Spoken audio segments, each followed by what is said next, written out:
Je me souviens, j'étais un nouvel élève au lycée Saint-Martin. Entrer en première sans connaître personne, c'était vraiment difficile. Évidemment, tout le monde avait déjà son groupe d'amis. Mais le pire, c'était la pause déjeuner. Mon lycée ne permettait aux premières de sortir, seulement au terminal. Alors je devais manger à la cafétéria. Je redoutais ce moment. Je savais que je n'aurais personne avec qui m'asseoir et je ne voulais pas m'imposer à une table au hasard. Quand l'heure du déjeuner arriva enfin, je suis entré dans la cafétéria avec mon plateau, cherchant désespérément une place. Chaque table était prise. Je n'avais même pas l'option de m'asseoir seul. Mais il y avait une table dans le coin avec seulement 2 gênes. C'était l'endroit le moins intimidant, alors je me suis approché et j'ai demandé si je pouvais m'asseoir. Ils se sont regardés, puis l'un d'eux a dit « oui ». En m'asseyant, j'ai remarqué qu'ils étaient des jumeaux identiques. Ils semblaient avoir des origines latines, mais n'avaient pas d'accent particulier. Franchement, ils paraissaient plutôt sympas. Ils se sont présentés comme Antonio et Bruno, et nous avons eu une conversation agréable. Ils m'ont invité à traîner avec eux après l'école, et honnêtement, je me suis dit « pourquoi pas ?» Il fallait bien que je commence quelque part pour me faire des amis.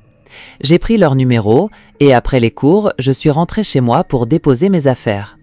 Peu de temps après, j'ai reçu un message de Bruno me disant que lui et son frère prévoyaient de sortir. Il m'a dit de les retrouver vers 21h ce soir-là, au cimetière voisin, à environ 10 minutes de marche de ma maison. Il a ajouté qu'il y avait un coin sympa pour traîner à bas. En plus, le premier jour d'école était un vendredi, donc nous n'avions pas cours le lendemain. Je n'avais rien à faire, alors j'ai dit « oui, je suis partant ». Quand le moment est venu, Bruno m'a envoyé un nouveau message pour me demander si je venais toujours. J'ai répondu « oui, je pars dans quelques minutes » et j'ai confirmé que nous nous retrouverions sur la route près du cimetière. Il a dit « oui ». Alors j'ai commencé ma marche dans l'obscurité vers le cimetière. Plus je marchais, plus je pensais à mon déménagement et au fait d'être le nouveau dans ce lycée. Et surtout, je réalisais que j'étais littéralement en train de marcher vers un cimetière de nuit pour traîner avec 2 jeunes que je venais de rencontrer. Mais bon, je suis arrivé sur le petit chemin à côté du cimetière et j'ai demandé à Bruno où ils étaient. Il a commencé à taper tout de suite et il a dit qu'ils étaient dans les bois près d'un petit lac qu'il voulait me montrer. Puis il a rapidement envoyé sa position. Alors je me suis enfoncé dans les bois, repoussant les branches de mon chemin, utilisant la minuscule lampe de mon téléphone comme seule lumière. J'ai commencé à appeler Bruno et Antonio car je sentais que j'étais assez près, d'après la position qu'ils m'avaient envoyée du moins. Soudain, j'ai entendu des pas, alors je me suis arrêté. Clairement des pas qui s'approchaient de moi, mais ils étaient très lents et silencieux. J'ai crié qu'ils n'avaient pas intérêt à essayer de me faire peur. Mais comme il ne me répondait pas, j'ai décidé que c'était stupide. J'ai fait demi-tour et j'ai commencé à marcher vers le chemin. Mais ces pas dont j'ai parlé plus tôt, ils sont passés de silencieux et lents à rapides, et avant même que je puisse réagir, quelqu'un avait ses ongles qui s'enfonçaient dans mon cou, m'étranglant efficacement. J'ai entendu une voix familière hurler « Attrape-le! Attrape-le !» J'ai réussi à me libérer de cette sorte d'étranglement et j'ai sprinté vers le chemin. Je sais qu'ils m'ont suivi jusqu'à la lisière des arbres près de la route, mais j'étais plus rapide qu'eux et je pouvais courir des kilomètres. Et c'est ce que j'ai fait. J'ai couru directement chez moi et j'ai tout raconté à mes parents. Ils ont envisagé d'appeler la police, mais j'ai pensé qu'il valait mieux prendre des photos des marques de griffures sur mon cou et le signaler à l'école le lendemain. C'est ce que nous avons fait, et avec l'aide du message que j'avais reçu de Bruno, j'ai réussi à faire expulser les 2 élèves. Mes parents m'ont fait bloquer leurs 2 numéros. Je n'ai pas vraiment protesté. Mes parents voulaient que je leur confirme que ces jeunes ne savaient pas où nous habitions, et je leur ai simplement dit « pas à ma connaissance ». Environ 1 semaine plus tard, une nuit, je me suis réveillée en sentant qu'il faisait vraiment froid dans ma chambre. J'ai entendu le bruit du vent qui soufflait et j'ai regardé la fenêtre pour voir qu'elle était complètement ouverte. Je me suis demandé si ma mère était entrée pour l'ouvrir, mais cela n'aurait absolument aucun sens. Il faisait environ 10 degrés C dehors cette nuit-là. Je me suis approchée et j'ai regardé en bas. À quelques mètres sous ma fenêtre, il y a une partie de l'extérieur de ma maison qui s'avance, créant une sorte de rebord sous ma fenêtre où mon père m'avait toujours dit de sauter en cas d'incendie. J'ai fermé ma fenêtre et je suis allé à la chambre de mes parents. J'ai frappé doucement et j'ai ouvert la porte et ma mère, d'une voix ensommeillée, a demandé « Quoi ?» J'ai dû lui demander si elle avait ouvert ma fenêtre. Elle s'est assise, disant « Non, pourquoi ?» Je lui ai dit d'une voix plus forte et plus préoccupée que ma fenêtre était grande ouverte par quelqu'un. Elle a commencé à secouer mon père pour le réveiller et aller vérifier ma chambre avec moi. Mais quand il s'est réveillé, il m'a dit de grandir et de retourner dormir. J'ai laissé la porte de mes parents ouverte en retournant dans le couloir vers ma chambre. Puis j'ai remarqué quelque chose que je suis surpris d'avoir remarqué. Ma porte, elle semblait à moitié fermée maintenant, au lieu d'être complètement ouverte quand je suis parti. J'ai poussé la porte juste un peu pour pouvoir regarder à travers l'entrebâillement et voir si, vous savez, quelqu'un était derrière la porte. Même si j'avais pensé à la possibilité, je n'aurais jamais pu m'attendre à le voir. Il y avait quelqu'un caché derrière ma porte. J'ai crié pour mon père comme une petite fille.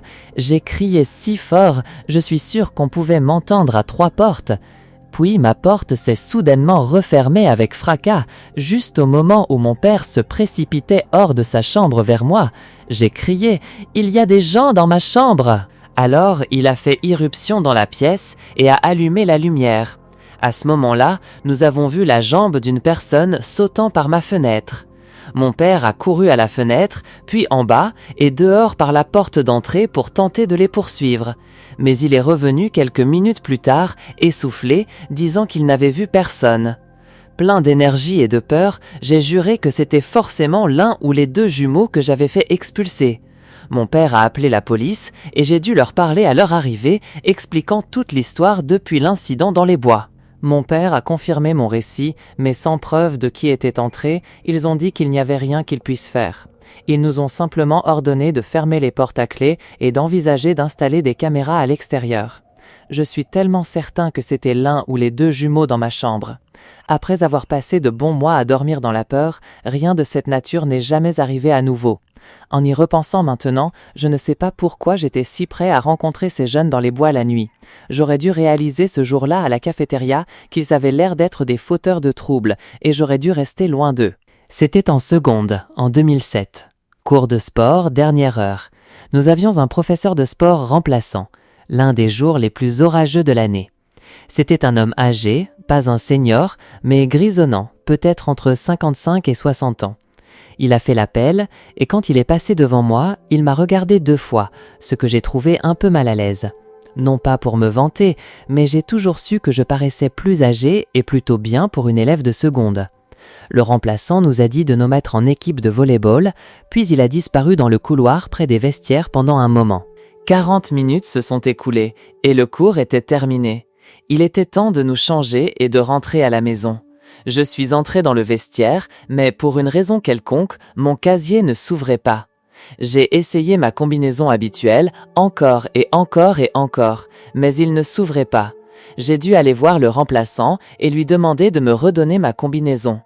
J'ai pensé que le code m'avait peut-être échappé de l'esprit pour une raison ou une autre. Le remplaçant m'a dit de lui laisser quelques minutes et qu'il irait chercher la liste des codes de casier. J'ai attendu devant le bureau et il est finalement sorti avec un cahier à la main, ouvert à une page spécifique. Il est entré avec moi dans le vestiaire des filles, ce à quoi je ne m'attendais pas du tout. Le vestiaire était pratiquement vide maintenant, avec une seule fille qui finissait de se changer. Nous nous sommes dirigés vers mon casier et il a essayé la combinaison écrite sur le papier. Ça n'a pas marché, peu importe le nombre de fois qu'il a essayé. Chaque fois qu'il essayait et échouait, il me regardait et riait. Je me forçais à rire pour être poli, mais ça devenait bizarre. Il a posé sa main sur mon épaule en disant « On va trouver une solution ». Il a réessayé la combinaison, sa main toujours sur mon épaule. Quand ça n'a pas marché à nouveau, j'ai senti sa main glisser lentement de mon épaule vers le bas de mon dos. Je me suis éloigné et j'ai attrapé mon sac en disant « C'est bon, je vais rater mon bus ». Il a essayé une dernière fois la combinaison sur le casier et il s'est ouvert. Il a souri et s'est éloigné. J'ai attendu d'entendre la porte du vestiaire se fermer et j'ai commencé à me changer rapidement. Soudain, la pièce est devenue sombre. J'ai fini d'enfiler mon pantalon et j'ai fermé mon casier dans le noir. J'ai jeté mon sac à dos et j'ai commencé à marcher vers la sortie arrière du vestiaire qui menait à l'extérieur. Je craignais que le remplaçant ne m'attende juste à la porte. Je sentais de sa part des vibrations prédatrices. Quand je suis arrivé au bout de l'allée des casiers où j'étais à l'intersection de 2 rangées. Je devais tourner à gauche pour atteindre la porte de sortie, mais naturellement, j'ai dû regarder à droite pour m'assurer que c'était clair. Il y avait une petite lumière qui filtrait d'une seule fenêtre rectangulaire située sous le plafond. C'était suffisant, assez pour le voir me regarder à la dérobée derrière le mur de casier. C'est à ce moment-là que j'ai couru vers la porte de sortie. Il est venu derrière moi disant « Attends, ce n'est pas ce que tu crois !» J'ai couru dehors sous la pluie, hors du campus du lycée, et j'ai marché le reste du chemin jusqu'à la maison, ce qui m'a donné le temps de réfléchir à ce qui s'était passé. Au moment où je suis arrivé chez moi, trempé jusqu'aux os, j'ai compris qu'il avait très probablement changé la combinaison de mon casier d'une manière ou d'une autre pour se retrouver seul avec moi dans le vestiaire. Quant à ce qu'il aurait pu avoir l'intention de faire quand il a coupé les lumières, je n'ai jamais voulu l'imaginer. Honnêtement, j'étais trop effrayée émotionnellement et, franchement, embarrassée pour en parler à qui que ce soit. Pas même à mes parents ou à mes amis. C'est quelque chose que j'ai gardé pour moi toutes ces années parce que, honnêtement, je ne me sens tout simplement pas à l'aise d'en parler aux gens. Quand j'étais au lycée, je faisais partie de la fanfare. Et dans mon établissement, la fanfare, c'était en gros une note facile. C'était ça, l'orchestre ou la chorale, alors j'ai choisi la fanfare. Quoi qu'il en soit, notre professeur de musique, M. Dubois, avait un système de notation où tant que vous assistiez aux cours et à vos leçons hebdomadaires, vous aviez une excellente note. Malheureusement, vers la fin d'un trimestre, il me manquait 2 leçons et à cause de cela, ma note était un B. Je suis allé le voir après les cours pour lui demander si je pouvais rattraper les leçons, et même s'il semblait réticent, il a dit qu'il me laisserait venir pendant la pause déjeuner et pratiquer dans l'une des salles de stockage du sous-sol pour obtenir le crédit d'une leçon. J'étais plus que ravi, car en réalité, j'aurais probablement juste joué à des jeux sur mon téléphone de toute façon, au lieu de réellement m'entraîner. Je suis arrivé à la salle de musique pendant ma pause déjeuner le lendemain. J'ai donc pris mon saxophone et je suis descendu les escaliers à l'extérieur de la salle de musique vers le sous-sol du département de musique. C'était toujours un peu effrayant là-bas, car personne d'autre que les professeurs de musique ne s'y aventurait d'habitude. Et les lumières étaient un peu faiblardes. Je n'y étais descendu que 2 fois avant ce jour-là. Mais de toute façon, j'ai marché dans le couloir et de chaque côté, il y avait un tas de portes qui menaient à de petites pièces d'environ 2 mètres sur 2 mètres. Toutes ces pièces servaient à ranger des choses comme des chaises, des pupitres de musique, des instruments de rechange, des décorations de Noël et j'en passe. Je suis entré dans l'une des pièces et j'ai fermé la porte. J'ai installé ma partition sur un pupitre, juste au cas où M. Dubois descendrait pour vérifier. Mais en réalité, je n'avais pas l'intention de jouer. J'ai commencé à jouer à des jeux sur mon téléphone, et puis, clic, le noir. Une obscurité totale à l'exception de l'écran de mon téléphone. J'ai regardé l'interrupteur de la pièce, instinctivement, je l'ai actionné plusieurs fois, mais ça n'a rien donné. J'ai trébuché en me levant du siège pour ouvrir la porte, et là, encore plus de noir. J'ai tendu mon téléphone devant moi pour éclairer ce petit couloir, même si ce n'était que très légèrement. J'avais un petit téléphone qui n'avait pas de lampe de poche à l'époque. Mais bon, cette petite lumière de mon téléphone a suffi pour voir l'une des portes ouvertes près du bout du couloir. Et j'ai entendu quelque chose être traîné dans cette pièce, comme l'un des grands conteneurs en plastique. Il y avait aussi une respiration maniaque, suivie de grognements bestiaux. Puis, j'ai vu un grand conteneur en plastique être poussé hors de cette pièce dans le couloir. En voyant cela, j'ai éteint l'écran de mon téléphone et je suis retourné dans la pièce où j'étais. J'ai fermé la porte si silencieusement. Je ne sais pas exactement à quoi je pensais à ce moment-là pour décider de me cacher. Mais je crois que les bruits étranges que j'entendais de cette personne, mélangés à la coupure de courant soudaine, m'ont rendu méfiant à l'idée de rester dans ce couloir. Qui que ce soit, il bloquait les escaliers. Et bien sûr, je n'avais pas de réseau dans cette petite zone du sous-sol. Tout ce que je me sentais capable de faire, c'était de rester assis dans cette pièce et d'attendre que les lumières se rallument, espérons-le. Mais les lumières semblaient ne jamais vouloir revenir. Alors j'ai décidé d'essayer de remonter. J'ai ouvert doucement la porte, mon téléphone devant moi pour la lumière. Puis je suis entré dans le couloir. Je me suis avancé un peu plus près des escaliers. Puis j'ai de nouveau entendu quelque chose. Je me suis rapidement glissé dans la pièce ouverte la plus proche et j'ai refermé la porte. Je ne savais toujours pas de quoi je me cachais. Est-ce que ça aurait dû être un membre du personnel ou un concierge? À ce point, la seule raison de penser que ce n'était pas le cas était qu'il n'était apparu là qu'après l'extinction des lumières. Je suis resté dans cette pièce, dans l'obscurité totale, n'écoutant et n'attendant qu'un autre son de l'extérieur. Mais vous savez comment, quand vous êtes dans une pièce avec quelqu'un, même si vous ne l'entendez pas forcément, vous pouvez en quelque sorte sentir sa présence. C'est soudainement le sentiment que j'ai eu en me tenant dans cette pièce noire. J'ai levé ma main tremblante et j'ai appuyé sur le bouton d'accueil de mon téléphone pour allumer l'écran, juste une demi-seconde. C'était suffisant pour voir quelqu'un debout dans le coin de cette petite pièce de rangement à 1 mètre de moi. Chut, c'est ce que j'ai entendu, brisant le silence. Puis une main a tapoté mon épaule 2 fois et a commencé à la serrer. J'ai pratiquement plongé vers la poignée de porte, luttant pour la trouver au début, mais tirant la porte ouverte quand je l'ai fait. L'homme dans la pièce avec moi a essayé de refermer la porte après que je l'ai ouverte, mais j'étais déjà sorti. J'ai couru les escaliers et j'ai franchi la porte menant au niveau principal de la salle de musique où les lumières étaient toujours allumées. J'ai couru vers Monsieur Dubois pour lui raconter, essoufflé. Il a appelé la sécurité pour vérifier la section sous-sol de la salle de musique. Mais la sécurité est revenue à l'étage et a dit, à part un tas d'équipements de musique déplacés, il n'y avait personne là-bas. Le reste de la période, Monsieur Dubois a annulé sa leçon de flûte. Et je suis resté assis dans la pièce avec lui et 5 flûtistes expliquant toute l'histoire en détail. Sans caméra dans la salle de musique, il n'y avait aucun moyen d'attraper qui que ce soit qui était descendu et avait coupé le courant du sous-sol. Il semblait qu'il essayait de voler du matériel de musique coûteux et Dieu sait quoi d'autre.